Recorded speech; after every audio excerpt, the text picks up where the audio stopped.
Hello, this is Sean Taylor for Blues in Britain as part of the How Musicians Work series, in which I get to talk with great musicians about the magic that they create and their craft and the way in which they work. And there is a subscribe button at the bottom of this so you can find out more if you want to see more great interviews. Today, I am delighted to be joined by an absolutely exhilarating live performer, a great singer, great songwriter, a musician who brings together funk, blues, gospel, soul. I've seen him live a couple of times, absolutely incredible. And we are very fortunate to have Sugaray Rayford come into the UK very soon. But even sooner than that, and he's just lit a cigar. Even sooner than that, I get to talk with Sugaray Rayford. So Sugaray Rayford, how you doing? Sean, mate, I'm great, man. I'm great. Just sitting out here in the desert chilling, man. You're the first person who's lit a cigar on the interview. Oh, is that a problem? It's cool. No, I like it. I like it. I'm a cigar smoker if you know me. So It looks cool. I remember. Yeah, it looks cool. So what's been happening? oh man, I'm on this side of the grass, just doing what we do. Back with my old booking company, so we're back out touring hard. Between the COVID and having management problems and booking agency problems, the year or so after, it made almost like I disappeared. I mean, I played 50 shows. That's a far cry from what we normally play. Now I'm back on course to do 150, 170 shows of the year. So we're just the biggest thing is trying to get out there. We released In Too Deep, but we never got a chance to tour behind it with all the crap. So I'm holding up on the next album because I want to give this album a chance. So basically, we're getting ready to do a world tour starting. Actually, I leave March the 6th, and I'm back home, not back home until like sometime in October or November. But we're just getting ready to go out and tour behind this album. And of course, like I say, I don't do concerts. It's always a party. So we'll play probably about 6 or 7 songs off this album and some off some of my previous albums and just have a great show. I hate set lists, but we're gonna make it do what it do. It's a great album. We're gonna talk about that in a minute. But for now, I want to go right back to I was reading right back to your beginnings because I was reading about how you started, and it said you began your musical career at the age of 7 in the church. Yeah, Could you well could they you say talk? 7, but it was more like 5. You know, Wow. well yeah, it's the church, man, and it's the old black church, not the new church, where you see the kids now with all the makeup and all that crazy stuff like that. It was the old church, Church of God in Christ, which is what we call holiness, a Kojic. And my mother, was an unbelievable singer. I only got to see her sing 3 times in my life, but she was unbelievable. And I think that was one of the reasons that she left home and we went to Dallas and all the hardships that followed behind that. I think she was how do you put this? She was a great talent that never got the chance, but she knew she was a great talent. Uh, and I think that really affected her. When I think about it now as I've gotten older, I think it really affected her because she had some opportunities when she was young, and my grandmother was like, no. But my grandmother, who was more like my mother than anything, you know, parents know their children.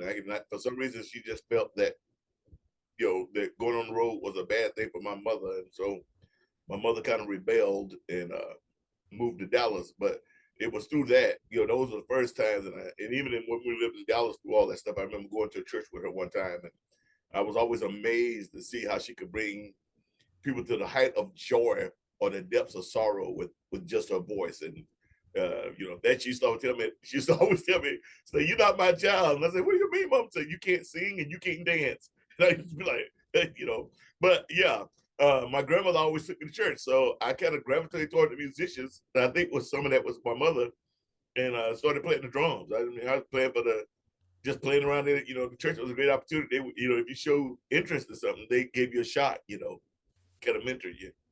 Well, you've definitely kept that spirit alive because your voice is incredible, man. I've seen you Uh, live a couple of times, and you've kept that magical spirit alive. So that's Thank you, brother. I appreciate it. I wanted to ask a little bit about Texas because I'm a bit obsessed with the state of Texas. I went to record in Austin a few times and I just love it. I love the music. It's so varied and there's Yeah, such a kind of mishmash of all these different styles coming together. yeah. And could you just talk about that? Because it's obviously a huge place, but the different But and styles. that is right there is the cusp of the matter. It's because Texas is such a huge place.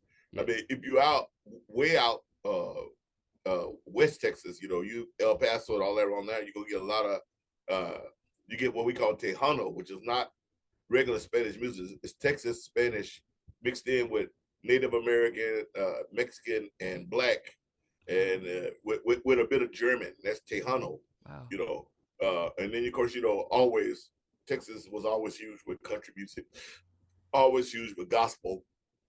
A lot of the great blues guys, from Freddie King to Albert Collins to Bugs Henderson, Anson Thunderberg, Lightning Hopkins, Yeah. Blind Lemon, so many unbelievable, Lowell Folsom, so many unbelievable Texas guys. And that sound with Texas, especially East Texas, like where I'm from, which is where most of those guys are from. If you look them up, they're mostly from East Texas. We have a great influence of gospel along with Louisiana Zydeco Wow. and a bit of rock. And then you throw in that country, and that's why the country Texas blues or Texas soul sounds so different. It's an amalgamation of those four ingredients. That's fascinating. I didn't know any of that. That's really great to know. And I mean, you mentioned all of those names. I've got most of them down in my list of great Texas players. And you're right, there is a running theme Yeah, within it of this you kind you of sound. it just has a different sound from Chicago or Mississippi or in the South. It's that Texas sound. Most blues band singers or guitarists, even piano players from T-Bone, you name it. You notice that the Texas blues has a bit of an edge to it. Yeah, and it's because of that group of music that was around and taking parts of that, and especially the gospel world. And like I said, I grew up in Dallas and Tyler is literally maybe an hour from Shreveport, Louisiana. So I mean, East Texas sound is heavily influenced with gospel, zydeco, jazz, and rock, and then country. Wow. And Yeah, your sound though, because I mean, I've seen you play live twice, and the different sounds you get is quite incredible. Because you got the soul in there, you got the gospel in there, the blues obviously, but then funk. I mean, I was yeah, so funky when I saw you play. I mean, could you yeah. talk about You know, that? free your mind and your butt will follow, baby. I love what George Smith said with that. That was great, man. You can't beat that. Well, you got it. If you think about some of the old, my whole goal, which is why I'm broke. I'm traveling with a 7-piece band. My whole goal was, when I came to the mainstream blues slash R&B scene, most people like the R&B guys were using tracks. People had gotten away from having real bands behind them. They just go out there and stand up. And then in blues, what I noticed was everything had devolved into 3-piece bands. There were literally almost no male blues singers. What I mean by that were there were those singers that just got up there and just stood flat-footed with no guitar, just not between me and the audience, but the microphone. If you notice that's kind of disappeared in the blues. It's like you have guitar players who also sing or piano players who also sing, but the vocalists, quote unquote vocalists in the blues world had almost disappeared. And I was like, I was doing a lot of festivals at that time with the Managed Boys and a couple other big bands I had been traveling and touring, and I was seeing this, and I was like, well, what other than me, with the Managed Boys, uh, Randy Sharkoff always had 2 or 3 singers that would just literally stand out there and sing. Me, Finest Tasby, Johnny Dyer, Bobby Jones, sometimes Jackie Payne. Uh, and that it was an anomaly. And I saw how successful it was because it brings a whole different element when if you're doing a big show, you're playing for 75 minutes or 90 minutes. And I mean no disrespect to anyone. There's only so many guitar solos you can do.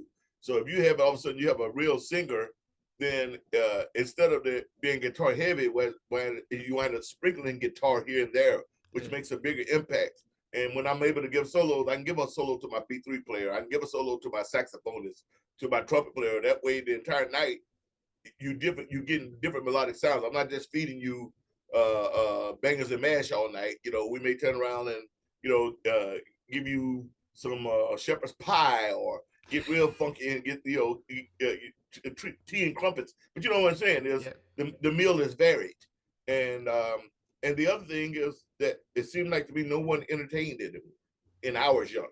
That's why it was so nice. I know you mentioned you were talking about Fantastic Negrito and a few others. what I really admire is that we're pushing the envelope, but we also entertain.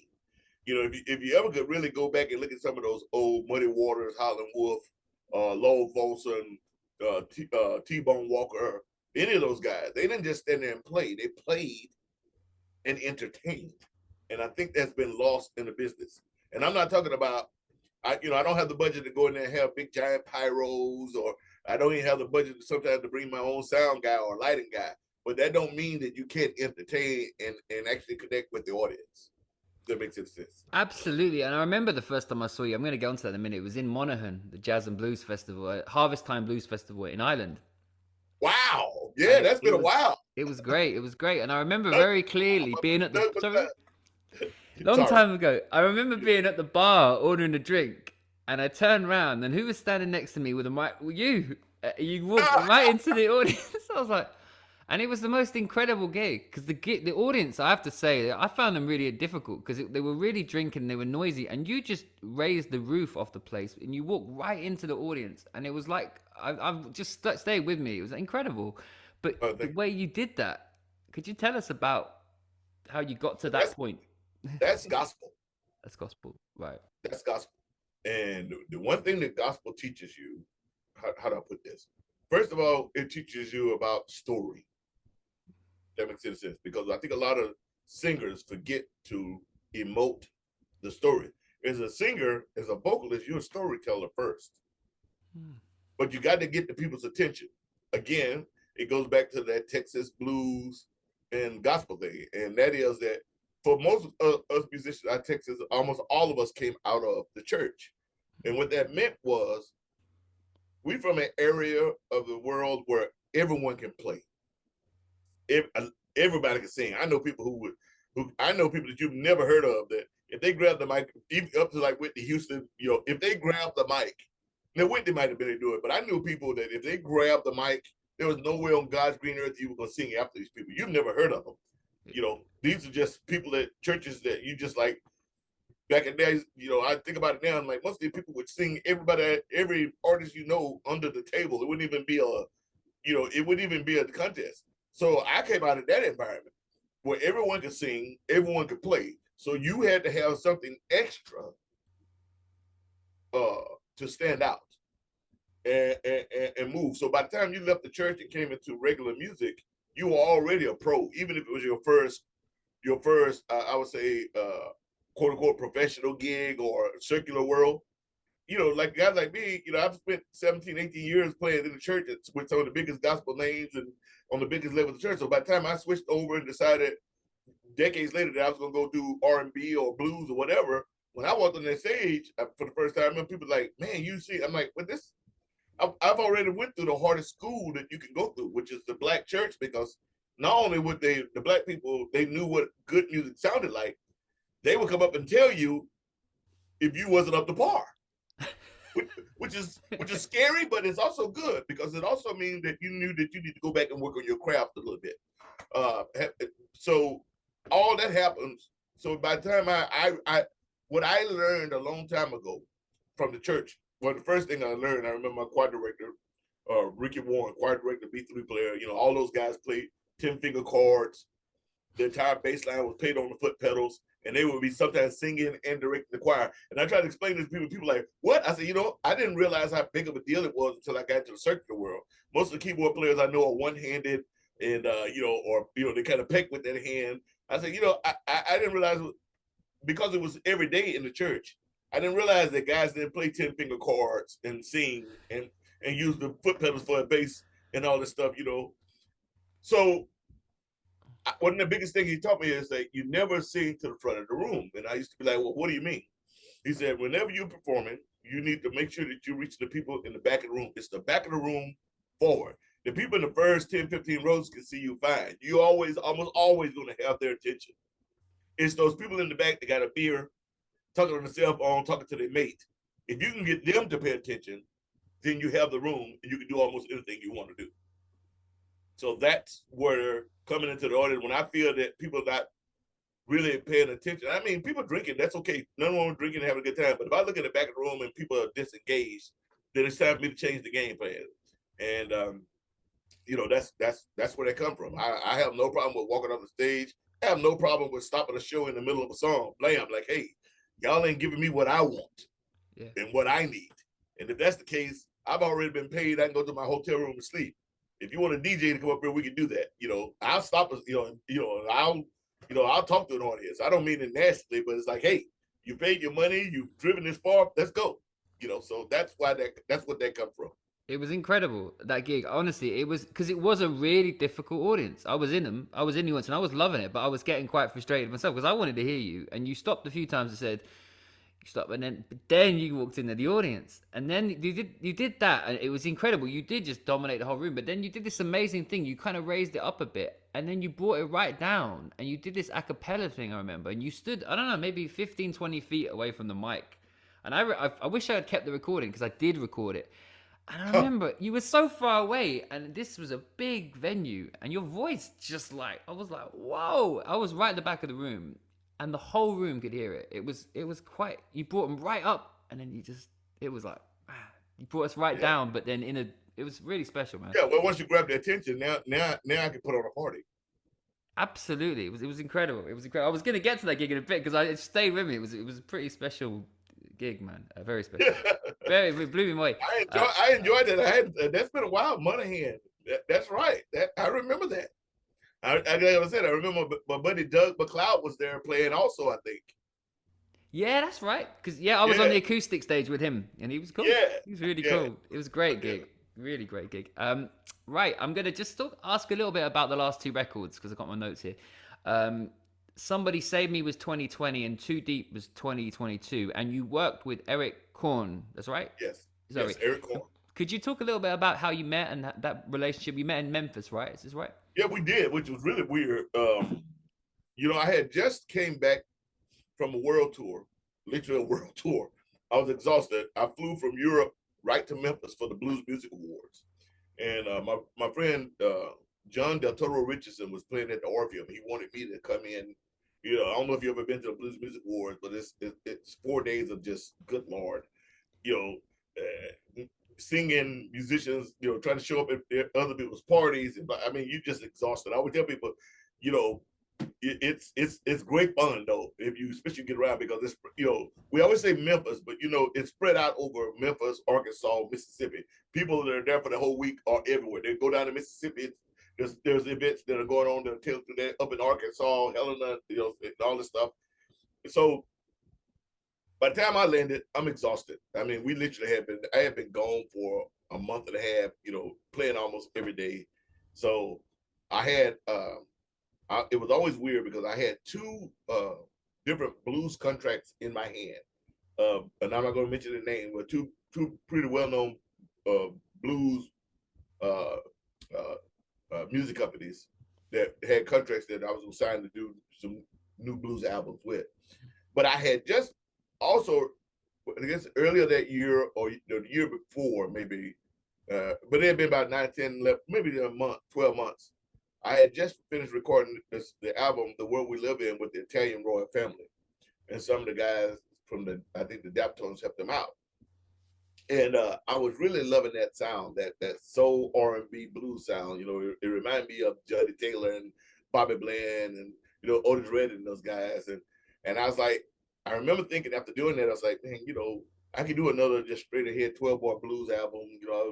I have another those, but I said, but no one in the scene right now is doing the Bobby Bland style thing or the Tyrone Davis or the no one's doing that stuff right now. It's like a good friend of mine, Wee Willie Walker, I had read into, and he was saying the same thing that he had retired and came back, and he was like, "What happened?" I was like, "I don't know. Is it the blues is all about guitar all of a sudden? Where's the soul music? Where's the this is a quote unquote a black music, but there seemed like there was no soul in it. It was just become all rock." So I got off topic, but that's part of it. So as I'm standing in front of the Orpheum Theater, dressed to the nines, my wife was with me, and I'm getting ready to go into the theater to do a couple songs with Del Toro. I remember telling my wife, I'm like, man, I'm just burnt. I'm exhausted. I mean, between the jet lag and I'm just sitting there like, exhausted, and I just can't go in and perform. I'm just like, it'd be one thing if it was under my neck. I was just like, I'm bowing out. I just can't. And about this time, at that time, my booking agency was Intrepid Artists, which they are now again, thank God. Rick Booth and those guys. Rick walk up to me and say, "Hey, Sugar, I got this guy that wants to meet you." And I say, "What?" He said, "Yeah, this guy is Eric Corn." So next thing I know, this little short guy, ball cap, plaid flannel shirt, like, "Hey, Sugar, I'm Eric Corn, man. Nice to meet you. And I really love that album you did, The World We Live In, and blah blah blah blah blah." I'm like, "Oh, thank you, man. You know how we do." I just speak to the guy in the corner. I'm like, "Yeah, you know." He's like, "Man, I think that you're in between album deals right now. And mind you, now I got 2 other album deals on. I have 2 contracts. Trying to figure out which one of these I'm going to sign."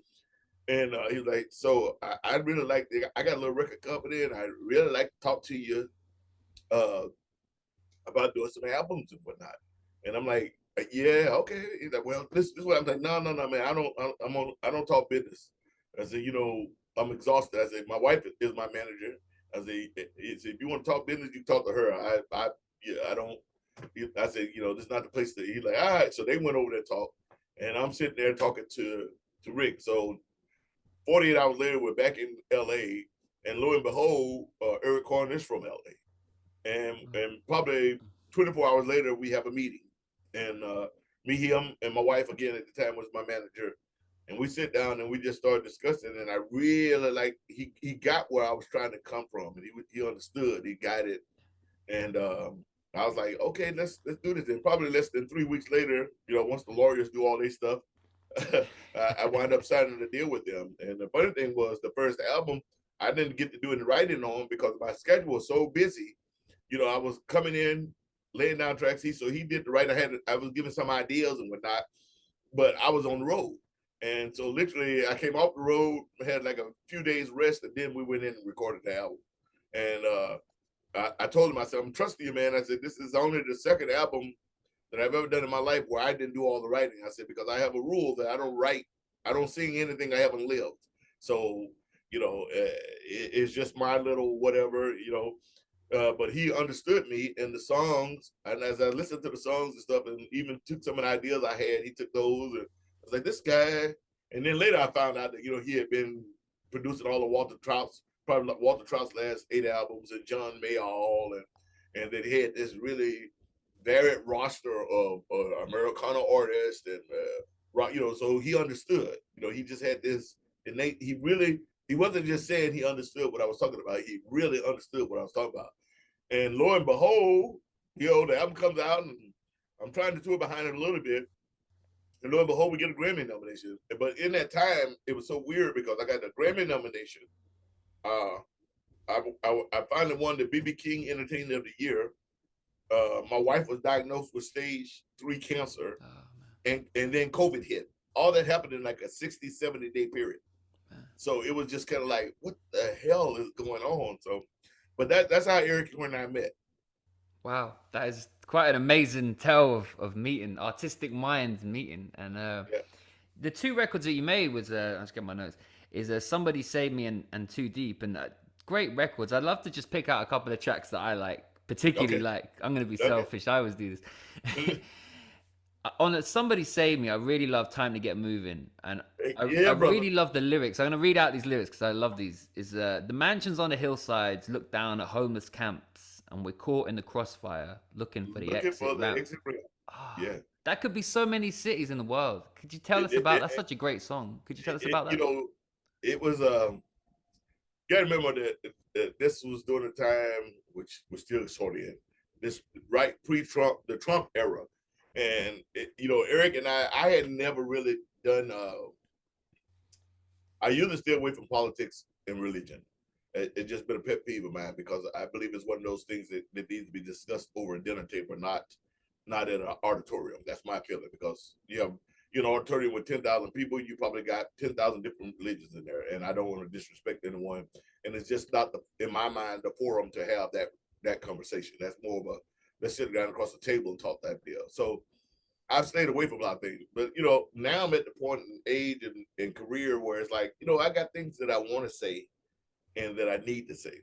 and I can no longer hold my peace with how bad it seems to have gotten to me. And so Time to Get Moving was, one of those songs where I wanted something that was upbeat. I wanted to do an album that was upbeat and funky, but all the songs have deep, deep messages. Because we start thinking like about Prince. Prince always wrote unbelievable songs musically, but most of the time people never listen to the lyrics. Then when you go back and listen to the lyrics of Prince songs, you're like, oh my God, is that what he was talking about? And I kind of wanted that same thing, the type of thing when you listen to an album 15 times, you hear something different in there, and it means something different. So Time to Get Moving, everybody gather around. I got something to say. I'm tired of all these talking heads spreading messages of hate. Everything's not black and white. There's different shades of gray. We need to come together now before it's all too late. It's time to get moving. So I wanted to write a theme type song, and I wanted to point out disparity, but at the same time, at the very end of it all, I wanted to promote unity. And Eric understood this complex thoughts that I was going through, and so when we started writing stuff like that, even when I play it live, it's because it's a straight ahead blues type song, but we added some extra elements in there. But the story itself, if you listen to the words, it is deep, and I'm not holding any punches. And then when the In Too Deep came out, off the sense of Somebody Save Me, I even went deeper. So. And was that specific place was that a specific camp you saw that, or were you writing about Well, a no, place that's or just LA. That's anywhere? just the homeless situation in America is horrible. But LA, it's estimated a little over 2 million people homeless in LA. I mean, you come to LA, you see it. Right? Whether you're in Beverly Hills or you're in the ghetto, it's just a sad thing. America is the richest country in the world, and I love my country, but we can spend billions of dollars uh, on war and warfare, but we'll let people be homeless and hungry here, which has never made any sense. If we put that money back into the streets of America, it would make our gross national product go that much further, as well as the labor force of these people. And a lot of it is a lot of those people, not all of them, but a lot of them, beyond the drug thing, it's mental problems, and they're using drugs to medicate themselves. But the mental is such a taboo thing in America that there's almost no funding in the grand scheme of things that goes to mental health and stuff like that. A lot of hospitals in LA have closed down their mental departments altogether, and dump people on the streets. So it's like I said, these are not things that I used to talk about, but now I'm of the age where, like, you know what, we all see it, but maybe somebody needs to say something about it before people will get up and do something. It's such a great song. I love it. It's fantastic. And two great albums as well. And I was loving listening to them today. And I wanted to ask about, this is from In the Deep. All great songs, but I especially love the song Please Take My Hand. And I was fascinated by the vocal part, because it felt to me like you were almost singing the brass part, but as like a kind of, I don't know, Flipping like a, around, how Earth, how how'd you Earth, do Wind, that? Earth, Wind, and Fire, man. It's a what? Sorry. Thinking Earth, Wind, and Fire, because Oh that's what wow. Earth, Wind, and Fire always did. If people don't notice that, it's one of those things that if you listen to the vocals on Earth, Wind, and Fire, the vocals are actually singing the brass part, and the brass parts are actually doing the vocal parts. Listen to them. Wow. That's made Of me course, dizzy, man. though, he always had unbelievable voices to do it. But if you listen, that's a brass part, but it's vocal singing it. Wow. That's fascinating. And it's interesting. Yeah. That leads me on to my next question, because I remember reading a thing about Otis Redding, and the Stax musicians were saying that he vocalized the brass parts for them to follow. And they said they learned more about brass parts from Otis Redding. And listening to I do your it. tracks, do you do I that? do it with my band live. Wow. Yeah, I'll be like, I'll be doing a blues song or a soul song, and they got the parts that they play, but I may hear something. I walk up to the, and my guys are good enough. They pick it up, and it's fun. But no, that is the genius of Eric Korn. Again, like I said, it's very rare as a singer for someone that actually gets you. He gets what I'm trying to say and do, and he's such a prolific writer. He's a wordsmith. That's what I call him. Because I can give him ideas, and he'll come back, and it's kind of like having a ghostwriter. Like, I wrote a paragraph. He comes back. There's a whole chapter now. That's the genius of Eric Horn. As well as living in LA, we had the good fortune of being able to get some of the greatest horns and musicians that we know, and we know a lot of cats. And I was lucky this time with Into Deep that I used Aaron Litter for my band. Actually, all the horns are done in London Yeah. from my London cats, and Aaron did a great job bringing in the African and the Afro-Cuban style stabs with the horns, and between him and Eric and I, and we interjected what we needed and what we was hearing, and he was really good with putting that together. It's an incredible album. Absolutely love it. I mean, it's just so exciting. Like when I saw you live, it captures how exciting it is to see Sugaray Rayford live. It is just incredibly, yeah, exciting. And I want to talk a little bit about the live thing, but we've talked a lot about it already. But I want to come back to it because you have a tour coming up, and I'm going to read out the tour dates here. Hang on, I got notes in about 1,000 places. Bear with me 1 second. Right, we got the 21st of May in Saltaire. That's a great venue. Played that. 22nd of May in Edinburgh. 23rd of May in London. 25th of May in Barnoldswick. I hope I'm saying that right. 26th of May in Sunderland. And then you head off to Belgium. Tell us a little bit, what can we expect from the Sugaray Rayford tour this time? First of all, it's always a party. It's never a concert. I hate giving concerts. I hate giving concerts. That's also why I don't have my guys have a set list. I mean, we may start out with, I always start out a lot of times anymore with "Who Is He" by Bill Withers. That's just for the band to kind of warm up and fill the room. After that, it's just I'm reading the audience and I'm calling the songs as I feel the energy from the audience, and the guys just know that. And it's great for the musicians too because they're not playing the same songs 150 times in the exact same place every time, So, but we come to bring the party. I mean, the songs, the lyrics are serious, but the atmosphere is about the party. Because my biggest thing is I'm an entertainer as well as a singer, but I want to make sure people have a good time and have lasting memories. My job is for 75 minutes or 90 minutes, make you forget all the crap with you and your boss, you and your old lady and all this stuff, and just take you back to being 21 years old in the pub with your mates, having a good time. That's my job. If I can accomplish that, then I've done my job. Now later, if you go back and you start listening to what you heard, then you start getting to the deep part, like, oh crap, look what the guy's singing about. It was funky, it was bluesy, but listen what he was singing about. So that's what they can expect, and it's gonna always be that way.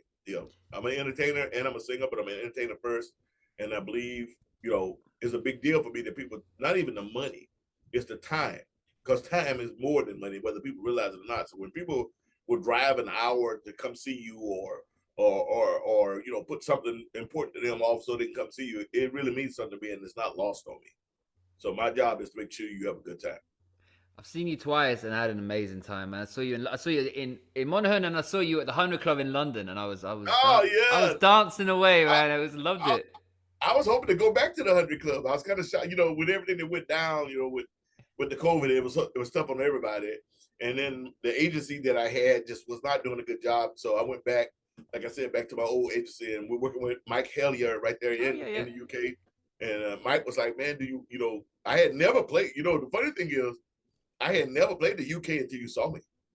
I had Wow. played all over Europe and most of the world, and had never played the UK. And then that particular year was weird because they brought me back to the UK twice. I did two different 10-day runs in the UK in 1 year, and I was like, wow. I said I went from not ever playing to like, oh, okay. And it was weird to be in a smaller venues because normally it's we're doing big festivals or blah blah blah. But it was so much fun, and I was just amazed that because I'm a big fan of a lot of R&B and stuff out of the UK, out of London, and I was just amazed that the people in the UK was digging what I was doing, and so I'm really happy to be invited back, and it's gonna be scary because I'm in Switzerland the week before that, 5 days in a row at Marion's Jazz, the Swiss Jazz thing, and then fly direct there and do how many days. So I'm gonna see how the old vocals hold on. I'm out of vocal shape. I haven't been touring that hard like that, but I'm trying to get back and get ready. So We can't wait, man. We can't wait. I'm gonna try and make the Nels is a cool venue. I've seen a few is it people there. It's a great venue. Yeah, it's very intimate, and okay? it's a great Is that the venue. one where it's like only like 60 people or something? They told me it was telling me some. Vineyard was A one few of the more than vineyard. that. A few more. I think it was a few more than that. I saw Van Morrison there. It was great, and yeah. I mean, yeah. It's gonna you'll love it. It'd be great. You're always great Okay. because but it's a great thing. One thing I wanted to ask about this series of interviews. The reason I started doing it is because I songwrite myself, and I love talking with creative people about the way you work. And every interview I've prepared for, obviously differently, because everyone is different. But the one question I've asked everyone, the same question is, how do you work? How do you create? What is your do you have a daily routine for, like, do you have a set process of making music, creating what you do? I Is there a do. I'm looking plan? for it right now. I have a extras in the other room. I have a journal that I've, after being in the military and stuff, and being with my wife for a long time, to help me mentally. She suggested years ago about this journal. So I have a journal that I used to write in daily. I don't write it in daily so much now, but I'm always writing stuff. So a lot of songs and ideas that come out of my journal, and that actually from my real life. And as I said, I don't like to sing any song that I haven't lived, just because it's hard to get the true feeling about it. I've done acting, I do commercials and all that, but that's not the same. When I'm singing, I want to be able to. I want you to feel my joy or my anger or my sorrow. And if I can't get that across, then I didn't do the job. So a lot of I don't see anything I haven't lived. So having said that, a lot of stuff comes straight out of my general ideas and titles, and then having someone like Eric Horn who could take that, or who can even bring up stuff to me that like this is the first on the Into Deep. We have a song called Invisible Soldier, and what it's about is PTSD from American soldiers who have been basically the world police for the last 25, 30 years. And a lot of them, like me, are dealing with PTSD, but no one's ever said anything, and I've never really said very much. And so, when Eric, got that idea, because I had talked to him about it before, and he was like, "Do you mind if we talk about it?" In the past, I never talked about it, but it's like I'm at that age now, and that confidence as an artist, that, like, yeah, you know what, this needs to be said. I need to get it off my chest, as well as maybe it might help someone else. So all those songs are that way. In Too Deep is, my wife was dying with cancer, and for a while there, I thought about quitting music and going to do something else, and she was just like, you're in too deep to quit now. So everything is real personal. It's like, and just being lucky enough to have someone like Eric Horn, who's such a great wordsmith and such a creative person, and someone who believes in me. That's kind of crazy to have a guy that owns the record company. He's the producer. Sometimes he's the writer. And he's the pep coach. So that's how all this kind of came about. That's my process. Now in the old days, when I was doing things like my own albums, like Blind Alley and Southside, I worked with Ralph Carter, who used to be my bass player. Ralph also was the bass player and songwriter with Eddie Money. He wrote "Shaking" and all that stuff. So with Ralph, it was different because I wouldn't write things down. We started out trying to write things down. I remember the song "Blind Alley," title track from the album "Blind Alley." It took us 6 months to write that. The rest of the songs happened within a day or two of each other, because Ralph realized that I was one of those people that my brain works fast, but I have a hard time if I got to sit down and start writing. So what Ralph and I would do is he would come up with these unbelievable tracks, and he like, here's this track, and I go up to his home studio and put on the headphones and close my eyes and just start singing, because I have this thing where when I hear music, a whole movie plays through my head. So I'm singing what I'm seeing in my head, and that's how we wrote those albums. Because he was just like, wow, you do better just by going off the top of your head, and then we go back and fix it out. And that's my most fun when I can do it that way, because then there's no block between me and with the ADD and the PTSD. Sometimes it's hard for me to get it out. I have it in my head. It's hard to get it out. But if you just allow me to sing it, just let me freestyle off the top of my head. 99% of the time, there's a full song there. We go back and do a little editing, and that's how we do the song. And with Eric, it was different. Eric is very old school oriented, so it was literally trying to sit down and write songs out, and from verse to verse and thought paragraph, and knowing where the ending is coming. And so it was good to have both sides of that coin. So That's that's what it. that's fascinating that you keep a journal, and that explains why the lyrics are so brilliantly personal. And I mean, kind of musically speaking, because you said you play drums and obviously you sing, but in terms of. I can mess around on the keyboard. Sometimes if I have a melody in my head, I can like, hey, here's the melody that I'm hearing. You know, that's about as far as that go. Yeah. But that's how you create the musically. Is that how you kind of would kind of direct musicians, or is it kind of you hear what they No, do? it literally it is all in my head.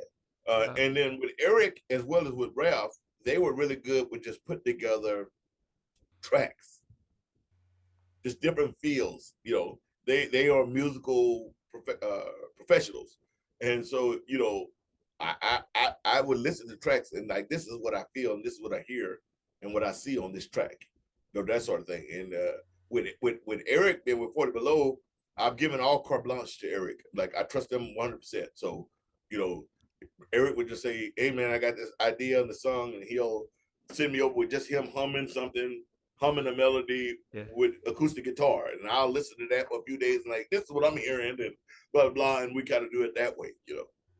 brilliant. That's a really yeah, But it great all starts answer. with Eric. It all starts with Eric.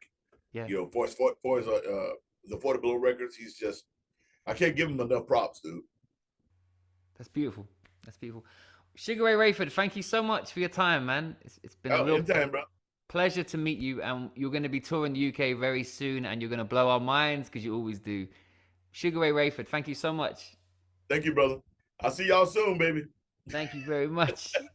All right.